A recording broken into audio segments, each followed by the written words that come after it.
Hello, so my word is stimulus generalization. Stimulus generalization is when a similar yet different stimuli in an environment evokes the same type of reinforcement or response from that learner. Some examples that I can give would be, say a kid learns to say grandpa like whenever they see their grandparent, and maybe their grandparent has open arms and picks them up, twirls them around, maybe gives them candy or something. And that's their way of being reinforced for saying grandpa, right? So now say they go to the mall, it's Christmas time, and then they see Santa Claus and they point at Santa Claus and they're like grandpa, and they run up to Santa Claus or whatever.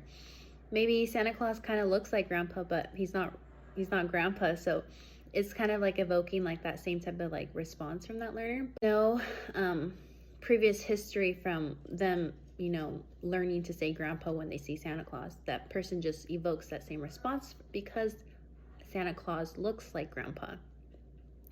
Another example could be when you're driving and you stop at a stop sign.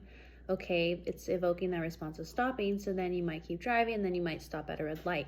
They're both similar stimuli, but they evoke they are kind of similar, but they are different in their ways, right? Because a stop sign is metal, it's just words, there's no lights or anything. A stoplight is electric, there's lights, it's bright, but they evoke that same response of stopping. A behavior analyst might use this approach maybe when they're reviewing goals with a RBT, and the way they approach that with that RBT, the strategies that they might use those same type of strategies when maybe they're going over parent teaching or parent training. It's kind of similar in that way. Another example could be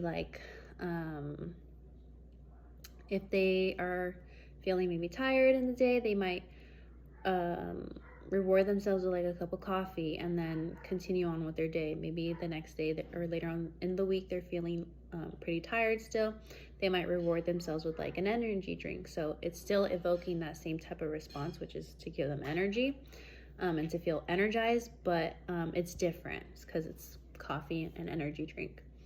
And that's what stimulus generalization is.